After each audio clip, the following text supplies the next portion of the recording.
Hello friends, कैसे हो आप लोग। 3 दिन में जीएसटी रजिस्ट्रेशन हमें मिल जा रहा है। जो नया रूल आया है रूल 14A, उसके अंदर हमें 3 दिन में जीएसटी रजिस्ट्रेशन मिल जा रहा है। बल्कि 3 दिन तो मैं बहुत ज्यादा बोल रहा हूँ। 1 घंटे में जीएसटी आ रहा है, आधे घंटे में जीएसटी आ रहा है।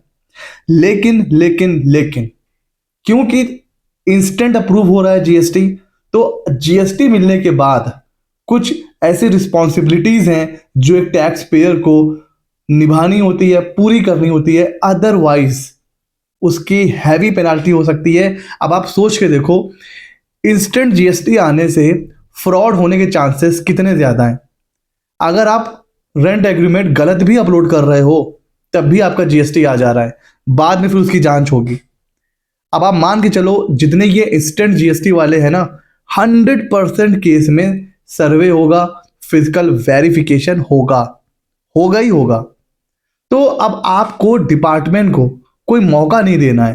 देखिए, डिपार्टमेंट ने एक बहुत अच्छा स्टेप लिया है, इंस्टेंट जीएसटी अप्रूवल हो रहा है, बहुत अच्छी बात है। तो अब हमारी भी रिस्पॉन्सिबिलिटी है और हमें ये देखना है कि हमें मौका नहीं देना है, कहीं ऐसा ना हो जाए कि जीएसटी भी कैंसिल हो और पेनाल्टी भी लग जाए। तो जैसे ही जीएसटी आता है तो एक टैक्स पेयर को क्या क्या चीज़ें करनी होती है वो डिस्कस करेंगे इस वीडियो में। तो देखिए, सबसे पहली चीज जो आपको करनी है, जीएसटी आने के साथ ही जो भी आपका रजिस्टर्ड प्लेस है वहां पर अगर आपने कोई बोर्ड लगा रखा है तो उसके नीचे जीएसटी नंबर मेंशन करिए और अपना जीएसटी सर्टिफिकेट प्रिंट आउट निकाल के एंट्रेंस पर, ऑफिस में, कहीं पर भी उसको लगा दीजिए। ये एक ऐसी चीज है, बहुत छोटी चीज है, लोग उस पर ध्यान नहीं देते। जब कभी सर्वे होता है, जब कभी जो है ऑफिसर आते हैं फिजिकल वेरिफिकेशन के लिए, तो मिलता नहीं है और सीधी पेनाल्टी इसकी है 25,000 की। फिर इसी का डर दिखा के वो बाकी चीजें कहते हैं, फिर कहीं ना कहीं वो सब बातें होती हैं कि हमें अब इतना पैसा दे दीजिए, वो कर दीजिए। जीएसटी भी कैंसिल होता है, पेनाल्टी भी 25,000 की है। तो सबसे पहला काम करना है, बोर्ड पे जीएसटी नंबर अपडेट करिए, जीएसटी सर्टिफिकेट आपको लगाना है प्रिंट आउट निकाल के। और इससे कहीं ना कहीं ट्रस्ट और जो क्रेडिटेबिलिटी है वो भी कहीं ना कहीं आपकी बढ़ती है। जब कोई देखता है कि हाँ भाई जीएसटी में आप रजिस्टर्ड हो, तो कस्टमर जो क्लाइंट होते हैं उनका भी कहीं ना कहीं ट्रस्ट बिल्ड होता है। तो ये काम करना है। फिर जो सबसे इंपॉर्टेंट काम है वो ये है कि आपको तुरंत जैसे ही जीएसटी आए, नेक्स्ट डे आपको बैंक जाना है और करंट अकाउंट ओपन करवाना है। क्यों? क्योंकि जो नया जीएसटी रूल है जिसमें इंस्टेंट जीएसटी आ रहा है, उसमें हमें पास टाइम लिमिट है सिर्फ 30 डेज की। 30 दिन के अंदर हमें अपने पोर्टल पर बैंक अकाउंट अपडेट करना है। तो बिल्कुल भी डिले नहीं करना है। जैसे ही आपका जीएसटी आए, सबसे पहला काम आपको करना है करंट अकाउंट ओपन करवाना है। ये बहुत एसेंशियल है और ये इसलिए भी एसेंशियल है, ठीक है, 30 डेज में हमें अपडेट करना है। नहीं करोगे तो आपका जीएसटी सस्पेंड कैंसिल हो जाएगा। जैसे इंस्टेंट जीएसटी आएगा ना, वैसे ही इंस्टेंट जीएसटी कैंसिल भी हो जाएगा। इंस्टेंट जीएसटी पहले भी कैंसिल हो रहे थे, बट अब डिपार्टमेंट कहेगा कि भाई जब हम आपको इंस्टेंट जीएसटी दे रहे हैं उस पर आपको दिक्कत नहीं हो रही है, अब हम इंस्टेंट कैंसिल भी कर रहे हैं अगर आपने कोई भी नॉन कंप्लायंस किया तो। वो चीज़ है। दूसरी, जीएसटी आने के बाद आपको पता है अगर आप 1 रुपए की भी सेल कर रहे हो तो आपको जीएसटी पे करना है। तो वो सेल आएगी कहाँ पर? वो आएगी आपके अकाउंट में।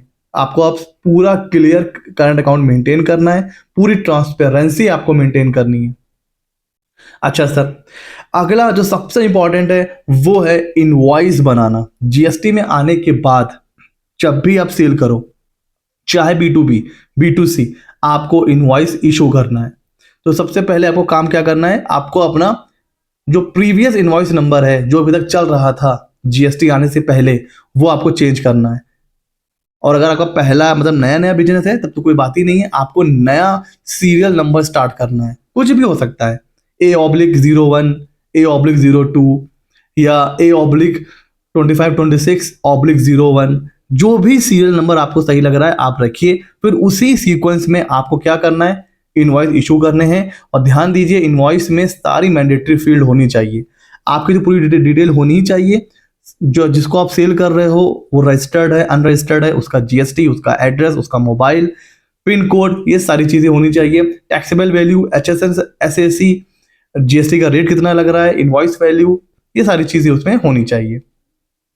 तीसरा हमें ये भी ध्यान रखना है कि हमें कौन सा जीएसटी इशू करना है। अगर हम रेगुलर हैं तो हमें टैक्स इनवॉइस इशू करना है, अगर हम कॉम्पोजिशन में हैं तो हमें बिल ऑफ सप्लाई या फिर एग्जाम सप्लाई है तो उसके लिए हमें बिल ऑफ सप्लाई इशू करना है। ठीक हो गया, इसको जरूर ध्यान रखिए।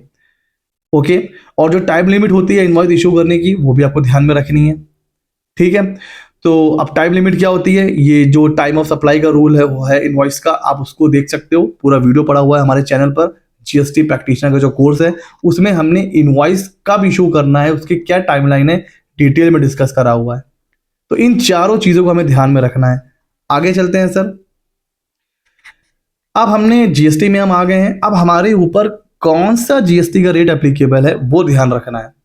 हालांकि अब काफ़ी चेंज, मतलब काफ़ी इजी हो गया है जब से जो जो टैक्स रेट हैं वो अब तो सिंप्लीफाई हो गए हैं, या तो 5% या 18%। तो ये काफ़ी अच्छी चीज़ है, बट फिर भी हमें ध्यान रखना है कि हमारे ऊपर कौन सा जीएसटी है।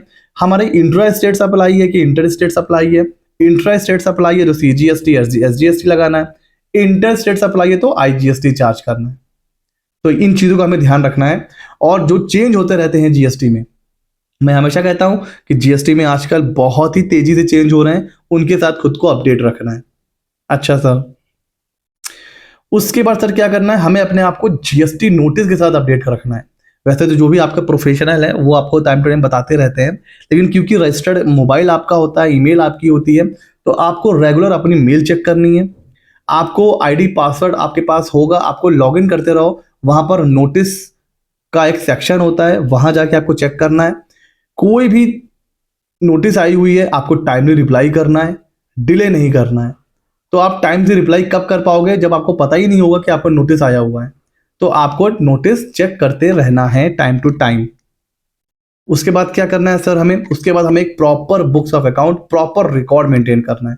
ऐसा नहीं है कि आपने सेल कर दिया, इनवॉइस, पैसा आ गया, खत्म, फाड़ के फेंक देना है। नो, सारे रिकॉर्ड, सेल के, परचेज के, bank account, ledger, balance sheet बन रही है तो वो, प्रॉफिट और लॉस बन रहा है तो वो, सारी चीजें आपको मेंटेन करनी है एटलीस्ट 5 साल तक from the due date of filing of return. आपको मेंटेन करके चलना है सर। सारा इनवॉइस सीरियल, ये नहीं कि आपने पहले 01 इनवॉइस काट दिया, फिर 03 काट दिया, फिर 08 काट दिया, फिर 02 काट दिया। जी नहीं, ऐसा नहीं करना है। आपको लाइन से जीएसटी इनवॉइस काटना है। कुछ इनवॉइस कैंसिल हो रही है तो उसकी डिटेल मेंटेन रखनी है। समझ गए आप? अच्छा, और आपको अपना बुक्स ऑफ अकाउंट कहाँ मेंटेन करना है सर, जो आपका प्रिंसिपल प्लेस ऑफ बिजनेस है। ये नहीं कि आप कह दो कि सर मेरे अकाउंटेंट के पास है या घर पर है। जी नहीं, जो आपका रजिस्टर्ड प्लेस है वहां पर सारे रिकॉर्ड होने चाहिए। ओरिजिनल नहीं है तो कॉपी रखिए, लेकिन होना चाहिए। ठीक है सर। अगला सबसे इंपॉर्टेंट, जब जब आप गुड्स की मूवमेंट करोगे और वो होगी 50,000 से ऊपर टैक्सेबल वैल्यू, तो हमें पता है हमें ई वे बिल जनरेट करना ही करना है। तो जीएसटी आने के साथ ही मैं कहूंगा आप ई वे बिल पोर्टल पर जाइए, वहां भी अपना लॉगिन क्रिएट कर लीजिए। बहुत इजी है, जीएसटी नंबर आप डालोगे, आपके मोबाइल ईमेल पर ओटीपी जाएगा और आपका आईडी पासवर्ड बन जाएगा। तो जैसे ही जीएसटी आए आपको ई वे बिल पोर्टल पे जाना है, वहां भी अपना आईडी पासवर्ड बना लीजिए, बिकॉज ई वे बिल की रिक्वायरमेंट कभी भी बढ़ सकती है, फिर आपको इधर उधर परेशान होना पड़ेगा। इससे अच्छा है जैसे ही जीएसटी आए आप ई वे बिल पोर्टल पर भी अपना आईडी पासवर्ड बना लीजिए, बिकॉज जब जब आप गुड्स का मूवमेंट करोगे आपको ई वे बिल जनरेट करना है। ध्यान से जनरेट करना ही करना है, छूट गया तो बहुत हैवी पेनाल्टी है और गुड्स भी आपका डिटेन हो सकता है। तो इसका भी ध्यान रखना है आपको। उसके अलावा जो बेसिक चीज़ है भाई, आप जीएसटी में आ गए हो, अब आपको जीएसटी रिटर्न फाइल करना ही करना है। जीएसटीआर 1, 3B, एनुअल में जीएसटीआर 9, कॉम्पोजिशन में हो तो CMP 08, जीएसटीआर 4, इन सबको आपको टाइमली फाइल करना है, वरना आपको लेट फीस लग सकती है। एक इसमें बहुत बड़ा जो है वो मिसकंसेप्शन रहता है, सर हमारी तो सेल ही नहीं हो रही है। सर आपकी सेल हो रही हो या ना हो रही हो, आपको अपने जीएसटी रिटर्न टाइम से फाइल करने हैं। ये मत सोचिए कि मैं जीएसटी में तो आ गया हूं बट सेल नहीं हो रही तो मुझे रिटर्न नहीं फाइल करना है। बहुत लोग ये गलती करते हैं। आप एक बार जीएसटी में आ गए हैं, सेल ना भी हो, आपको अपना जीएसटी रिटर्न फाइल करना है। तो सर ये वो इंपॉर्टेंट चेकलिस्ट है जो एक टैक्स पेयर को फॉलो करनी है जस्ट आफ्टर जीएसटी रजिस्ट्रेशन। तो अगर आप टैक्स पेयर हैं तो आप इस वीडियो को अपने क्लाइंट्स तक भेज सकते हो, जिससे उनको पता चल जाए कि उन्हें क्या मेंटेन करना है। और अगर आप खुद टैक्स पेयर हैं तो ये वीडियो आपके लिए बहुत इंपॉर्टेंट है। इससे आपको आइडिया हो गया होगा कि आपको किन किन चीज़ों को मेंटेन करना है after GST registration, so that you can avoid heavy penalties.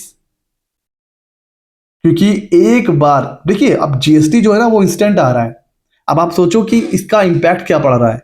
मैं ये नहीं कहूँगा कि सारे के सारे जो लोग सर्वे करने आते हैं वो पैसा ही मांगते हैं, बट आपको पता होगा कि अक्सर कोई आ रहा है तो वो आपसे पैसे लेता था कि इतना पैसा दे दीजिए तो आपका जीएसटी अप्रूव हो जाएगा। होता है ना?